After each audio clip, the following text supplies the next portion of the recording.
Shalom Bapak Ibu Jemaat yang dikasihi Tuhan. Pada kesempatan yang baik ini kita akan mempelajari kebenaran firman Tuhan. Mari sebelumnya kita berdoa. Tuhan, kami mengucap syukur untuk keselamatan, untuk kehidupan, dan kami bersyukur untuk firman-Mu yang tidak pernah berubah. Sebentar kami mau merenungkan kebenaran firman-Mu, biarlah Roh Kudus yang menolong kami mengerti firman-Mu dengan benar. Kami menyerahkan waktu ini dan diri kami sekalian ke dalam tangan kuasa-Mu. Di dalam nama Tuhan Yesus Kristus, Juru Selamat kami berdoa dan bersyukur. Amin. Bapak Ibu Jemaat yang dikasihi Tuhan, pada kesempatan yang baik ini kita akan merenungkan kebenaran firman Tuhan dengan tema pandangan firman Tuhan tentang pernikahan sejenis. Apa itu pernikahan sejenis? Pernikahan sejenis adalah pernikahan yang dilakukan antara pria dengan pria atau wanita dengan wanita. Nah, pernikahan sejenis ini telah lama menjadi problematika dalam kehidupan sosial bermasyarakat dari zaman dahulu hingga masa kini. Kenapa? Karena pernikahan sejenis ini menentang konsep pernikahan yang lazim terjadi antara seorang pria dengan seorang wanita. Pernikahan sejenis ini biasanya dilakukan oleh kelompok yang disebut kelompok LGBT, yaitu lesbian, gay, biseksual, dan transgender. Bapak Ibu yang dikasihi Tuhan, Barack Obama ketika menjadi presiden Amerika meresmikan atau melegalkan pernikahan sejenis di Amerika pada tanggal 9 Mei 2012. Dan pada tahun yang sama ia juga menjadikan bulan Juni menjadi Pride Month atau bulan kebanggaan kelompok LGBT. Melalui momen inilah kemudian kelompok-kelompok LGBT di seluruh dunia secara masif terbuka mempromosikan bahwa orientasi seksual LGBT ini adalah sesuatu yang normal. Di Asia sendiri, Taiwan menjadi negara yang pertama yang melegalkan pernikahan sejenis ini. Dan pernikahan sejenis ini atau perilaku seksual LGBT mempengaruhi banyak orang, termasuk para hamba Tuhan. Seperti yang kita tahu, Joshua Harris, salah satu hamba Tuhan yang terkenal di Amerika, memutuskan meninggalkan imannya dan bergabung dengan kelompok LGBT. Begitu juga Max Lucado mendapat tekanan untuk meminta maaf kepada kelompok LGBT atas pengajarannya mengenai kebenaran firman Tuhan yang menyalahkan perilaku seksual LGBT beberapa puluh tahun yang lalu. Bahkan saat ini pun banyak warga Amerika yang tidak sepaham dengan kelompok LGBT ini mendapatkan persekusi dari kelompok LGBT ini. Di Indonesia ini juga terjadi ya. Gerakan mereka juga terjadi di Indonesia. Salah satunya seperti yang diberitakan The Jakarta Post ya. Koran Jakarta Post tanggal 25 Juni 2019 halaman kedua memberitakan bahwa kelompok LGBT dalam rangka merayakan Pride Month tahun 2019 mengadakan diskusi atau seminar di salah satu hotel di Jakarta yang berbicara atau mengangkat tema diskusi tentang seputar isu hak-hak LGBT. Diberitakan di situ bahwa ada 2 mahasiswa dari salah satu STT, Sekolah Tinggi Teologi yang terbesar di Jakarta ikut. Dan mereka mengatakan bahwa dengan ikut seminar itu mereka jadi lebih memahami LGBT. Ini mengerikan, ini luar biasa. Nah, berdasarkan problematika yang nyata ini, kita perlu memahami dan menyikapi situasi ini dari sudut pandang firman Tuhan. Supaya apa? Supaya kita punya pemahaman yang benar, cara pandang yang benar, dan pendirian yang benar menyikapi problematika ini, masalah ini. Lalu bagaimana sebenarnya pandangan firman Tuhan tentang pernikahan sejenis ini? Ini yang perlu kita pelajari. Yang pertama, untuk menjawab pertanyaan itu, kita harus paham bagaimana pandangan firman Tuhan tentang pernikahan yang benar dan kudus. Bagaimana pandangan firman Tuhan tentang pernikahan yang benar dan kudus? Yang pertama, pernikahan yang benar dan kudus bertujuan untuk membentuk keluarga. Kejadian 1 ayat 27 sampai 28 berkata, maka Allah menciptakan manusia itu menurut gambarnya. Menurut gambar Allah diciptakannya dia, laki-laki dan perempuan diciptakannya mereka. Allah memberkati mereka, lalu Allah berfirman kepada mereka, beranak cuculah dan bertambah banyaklah, penuhilah bumi dan taklukkanlah itu, dan seterusnya. Bapak Ibu, dari firman ini kita tahu sejak semula Allah menciptakan hanya ada 2 jenis kelamin, yaitu laki-laki dan perempuan, Adam dan Hawa, yang bersifat opposite sexual orientation atau orientasi seksual yang berlawanan atau disebut juga heteroseksual. Nah, melalui kedua manusia pertama inilah Allah mendirikan institusi keluarga yang pertama di dunia, dan Allah sendiri yang memberkatinya. Allah menetapkan bagi suami istri peran untuk beranak cucu dan meneruskan keberadaan umat manusia. Itu perintah, itu disebut procreation. Nah, melalui hubungan intim dalam pernikahan, manusia yang pertama bisa melakukan procreation, beranak cucu. Inilah penyaluran hasrat seksual sesuai dengan standar kekudusan Allah dengan tujuan yang kudus juga. Kejadian pasal 2 ayat 24 berkata, seorang laki-laki akan meninggalkan ayahnya dan ibunya dan bersatu dengan istrinya sehingga keduanya menjadi satu daging. Perhatikan, kata satu di dalam frasa keduanya menjadi satu daging itu berasal dari kata Ibrani yang disebut ehad. Ini berarti artinya kesatuan. Apa yang kesatuan? Kesatuan dari apa? Kesatuan dari dua jenis kelamin, ehad. Ayat ini jelas mendefinisikan pernikahan sebagai bersatunya seorang pria dengan seorang wanita dalam satu komitmen janji atau covenant yang kudus di hadapan Allah. Dan mereka berjanji bersama seumur hidup. Inilah tujuan keluarga dalam pernikahan yang benar dan kudus. Allah menetapkan keluarga sebagai mitranya untuk menyelamatkan umat manusia. Mengapa? Karena melalui keluargalah Allah berinkarnasi menjadi manusia untuk misi penyelamatan manusia yang jatuh ke dalam dosa. Tuhan Yesus lahir dalam sebuah keluarga, Bapak Ibu jemaat yang dikasihi Tuhan. Keluarga siapa? Keluarga Yusuf dan Maria. Kita bisa lihat itu di dalam Lukas pasal yang kedua. Nah, dari sini bisa kita simpulkan bahwa pernikahan yang sesuai dengan firman Tuhan adalah institusi pertama dan paling dasar dari manusia, terdiri dari hubungan seorang laki-laki dengan seorang perempuan melalui ikatan janji pernikahan yang ditetapkan sendiri oleh Allah. Itu yang pertama. Yang kedua, pernikahan bertujuan untuk terjadinya hubungan seksual yang benar dan kudus. Kejadian pasal 1 ayat 31 berkata, segala yang diciptakan Allah adalah baik dan sungguh amat baik, termasuk seks. Ya, seks adalah persetubuhan di dalam pernikahan yang secara unik dinikmati bersama-sama oleh suami dan istri dalam kebebasan bercinta yang hanya dimiliki oleh mereka berdua saja. Nah, seks kudus karena bagian dari ciptaan Allah yang maha kudus. Karunia Tuhan yang indah ini diawali dengan berkat yang dari Tuhan.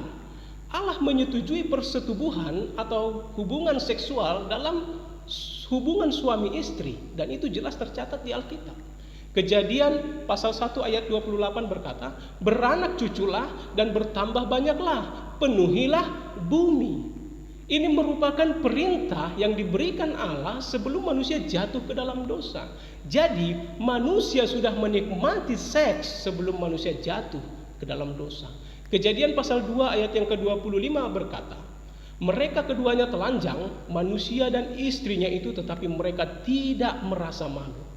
Adam dan Hawa tidak merasa malu pada saat itu. Mengapa? Karena mereka diperkenalkan satu sama lain oleh Allah yang kudus dan benar. Allah memerintahkan mereka untuk bersetubuh dan melakukan hubungan seksual dalam ikatan pernikahan yang kudus. Jadi tidak ada rasa malu.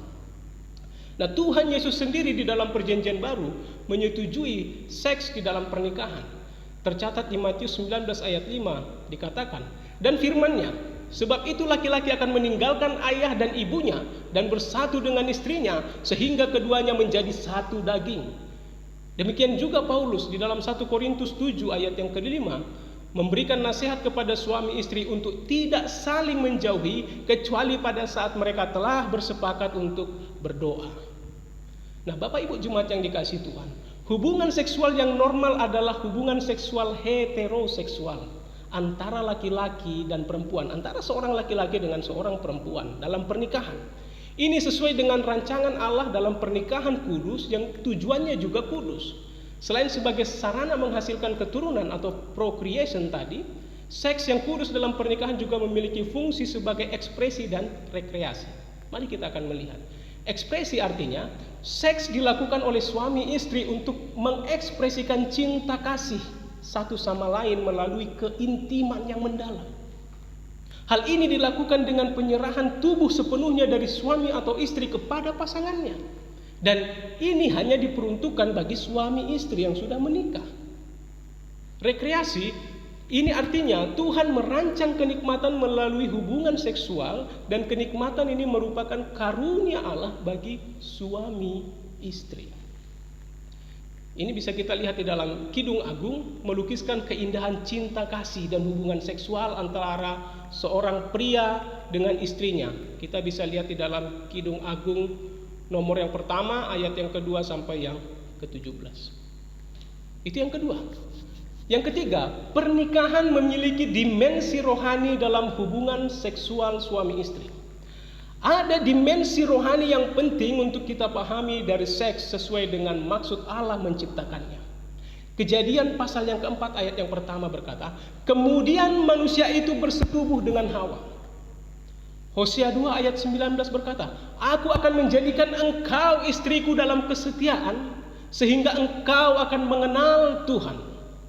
Perhatikan Bapak Ibu Jemaat yang dikasihi Tuhan, kata bersetubuh dan kata mengenal dari kedua ayat di atas itu sama-sama berasal dari kata Ibrani yada. Yada yang artinya mengenal.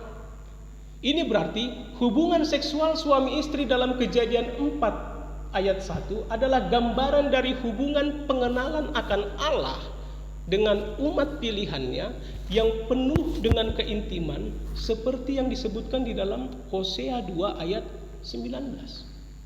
Contoh lain dapat kita lihat dalam Yeremia 22 ayat 15 sampai 16. Di Yeremia, kata yada ini berarti suatu pengenalan yang sangat intim, dan kata ini ditujukan untuk pengenalan terhadap Allah.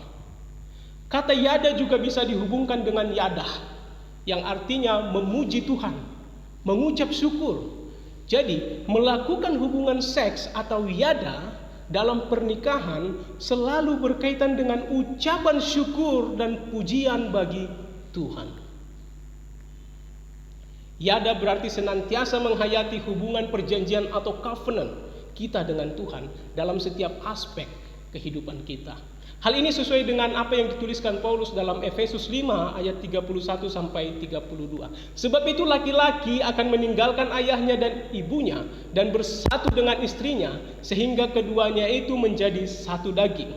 Rahasia ini besar, tetapi yang aku maksudkan ialah hubungan Kristus dan jemaat. Jelas bahwa hubungan seksual yang sifatnya heteroseksual antara suami dan istri, antara laki-laki dan perempuan sebagai satu daging adalah gambaran kesatuan hubungan Tuhan Yesus Kristus dengan jemaatnya, hubungan kepala gereja dengan tubuhnya, hubungan yang diikat dalam perjanjian baru, New Covenant, oleh Tuhan sendiri. Berdasarkan itu, maka kita bisa melihat bagaimana sebenarnya pandangan firman Tuhan tentang pernikahan sejenis. Seperti yang kita pahami tadi, pernikahan dan hubungan seksual yang benar bersifat heteroseksual atau berbeda jenis kelamin antara seorang laki-laki dan seorang perempuan di dalam pernikahan. Oleh karena itu, pernikahan sesama jenis atau hubungan seksual sesama jenis merupakan sesuatu yang tidak sesuai dengan firman Tuhan. Dengan kata lain, itu adalah dosa. Kata dosa sendiri berasal dari kata Yunani amartia, yang berarti bersalah, terpisah dari kebenaran, melanggar hukum dan perintah Allah. Di dalam bahasa Ibrani, dosa disebutkan menggunakan kata awon, yang berarti tidak setia terhadap perjanjian atau covenant, atau mengkhianati kasih. Nah, teolog besar Agus Strong mendefinisikan dosa sebagai ketidaksesuaian dengan hukum moral Allah, baik dalam tindakan, watak, atau pikiran dan keadaan. Dosa inilah yang menjadikan manusia menyalahgunakan rancangan dan tujuan Allah terhadap seksualitas. Seks tidak lagi dipandang sebagai karunia Allah yang indah dan kudus bagi suami istri dalam pernikahan. Tetapi seks hanya dipandang sebagai sekedar sarana pemuas nafsu biologis dan diumbar-umbar. Itu yang terjadi pada masa kini. Dampak kerusakan inilah yang menyebabkan dosa seksualitas atau percabulan begitu dipandang serius oleh Alkitab. Ini menjadi dosa yang sangat serius di dalam Alkitab. 1 Korintus 6 ayat 16 sampai 18 menegaskan bahwa orang yang melakukan percabulan berdosa terhadap dirinya sendiri. Penyelewengan seksual berupa hubungan sesama jenis telah terjadi sejak dahulu. Kita lihat di dalam Yudas 1 ayat yang ke-7 dikatakan, sama seperti Sodom dan Gomora dan kota-kota sekitarnya yang dengan cara yang sama melakukan percabulan dan mengejar kepuasan-kepuasan yang tak wajar, telah menanggung siksaan api kekal sebagai peringatan kepada semua orang. Rasul Yudas mengingatkan kembali penyebab Sodom dan Gomora dihancurkan Allah adalah sebagai hukuman akibat dosa percabulan dan hubungan-hubungan seksual yang tidak wajar, yaitu hubungan seksual sesama jenis. Nah, siksaan kekal itu juga nyata bagi mereka yang melakukan dosa yang sama itu pada hari ini, pada saat ini. 1 Korintus pasal yang ke-6 ayat 9 sampai 10 berkata, janganlah sesat. Orang cabul, penyembah berhala, orang berzina, banci, orang pemburit tidak akan mendapat bagian dalam kerajaan Allah. 1 Timotius 1 ayat 10 sampai 11 berkata, bagi orang cabul dan pemburit, bertentangan dengan ajaran sehat yang berdasarkan Injil dari Allah yang mulia dan maha bahagia seperti yang telah dipercayakan kepadaku. Dari kedua teks ini, kata pemburit di dalam beberapa terjemahan bahasa Inggris menggunakan homoseksual. Di dalam bahasa Yunani disebutkan arsenokoitai, yang artinya seorang laki-laki yang melakukan hubungan seksual dengan sesama laki-laki. Ini juga disebut sodomite, yang berasal dari kata Sodom tadi, yang artinya pemburit. Jadi jelas itu dosa. Dan Roma 1 ayat 27 mengatakan bahwa demikianlah juga suami-suami meninggalkan persetubuhan yang wajar dengan istri mereka dan menyala-nyala dalam birahi mereka seorang terhadap yang lain. Sehingga mereka melakukan kemesuman laki-laki dengan laki-laki, dan karena itu mereka menerima dalam diri mereka balasan yang setimpal untuk kesesatan mereka. Firman Tuhan ini, ayat ini dengan jelas mengatakan bahwa balasan yang setimpal terhadap kesesatan persetubuhan yang tidak wajar itu, yaitu kemesuman laki-laki dengan laki-laki atau homoseksual, itu nyata. Tuhan menjamin itu. Saya memberikan ilustrasi begini Bapak Ibu. Seksual yang kudus di dalam pernikahan ini seperti hadiah ya, yang diberikan bagi suami istri oleh Tuhan. Nah, untuk menyenangkan hati Tuhan, si pemberi hadiah itu, kita harus menjaga hadiah ini dengan baik dan tidak menyalahgunakannya. Nah, ketika kita menyalahgunakannya atau membuat hadiah ini rusak, maka kita tidak akan menghormati si pemberi hadiah itu. Seperti inilah ilustrasi yang tepat untuk menggambarkan kelainan seksual atau pernikahan sesama jenis atau hubungan seksual sesama jenis. Mereka tidak menghargai apa yang diberikan Tuhan, kekudusan seksual yang diberikan Tuhan. Dengan demikian mereka tidak menghargai Tuhan. Mereka melawan Tuhan. Oleh sebab itu, pembelajaran ini bisa kita simpulkan demikian Bapak Ibu. Bagaimana pandangan firman Tuhan tentang pernikahan sejenis? Firman Tuhan memandang pernikahan sejenis atau hubungan seksual sesama jenis sebagai dosa yang serius di hadapan Allah. Dan hukuman atas dosa ini juga serius di dalam kekekalan. Mengapa? Karena pernikahan sejenis bertentangan dengan rencana dan maksud Allah bagi hubungan seksual suami istri yang kudus dalam pernikahan. Hubungan sesama jenis bertentangan dengan tujuan pernikahan yang pertama, yaitu procreation, beranak cucu yang hanya bisa dilakukan oleh seorang pria dan seorang wanita. Hubungan sesama jenis atau pernikahan sesama jenis bertentangan dengan tujuan pernikahan yang kedua, yaitu ekspresi cinta kasih pasangan suami istri antara seorang pria dengan seorang wanita. Pernikahan sesama jenis bertentangan dengan tujuan pernikahan yang ketiga, yaitu rekreasi, kesenangan jasmani suami istri antara seorang pria dengan seorang wanita. Pernikahan sesama jenis bertentangan dengan tujuan pernikahan yang keempat, yaitu sebagai pujian atau pengenalan yang intim akan Allah. Pernikahan sesama jenis bertentangan dengan tujuan pernikahan yang kelima, yaitu gambaran akan kesatuan Tuhan Yesus Kristus dengan gerejanya di dalam perjanjian baru, New Covenant. Ini menjadi pembelajaran bagi kita, suatu pembelajaran yang penting. Demikian kebenaran firman Tuhan. kiranya dapat menjadi berkat bagi kita sekalian. Mari kita bersatu di dalam doa. Allah Bapa yang bertahta di dalam kerajaan surga, kami mengucap syukur karena firman-Mu begitu jelas menyatakan apa yang menjadi dosa adalah dosa. Dan kami bersyukur karena Tuhan masih menyatakan itu hingga saat ini. Dan kami mau tinggal di dalam kekudusan. Kami mau menjaga kekudusan hadiah yang Tuhan berikan, yaitu hubungan seksual yang kudus di dalam hubungan suami istri. Tuhan, kiranya Engkau yang memampukan kami untuk menghadapi berbagai situasi di dunia ini, untuk kami tetap tinggal di dalam firman-Mu dan menjadikan firman-Mu standar kehidupan kami. Kami menyerahkan kehidupan kami selanjutnya ke dalam tangan kuasa-Mu, di dalam nama yang terindah dan yang termanis Tuhan Yesus Kristus Juru Selamat kami berdoa dan bersyukur. Amin. Terima kasih. Tuhan Yesus memberkati. Shalom.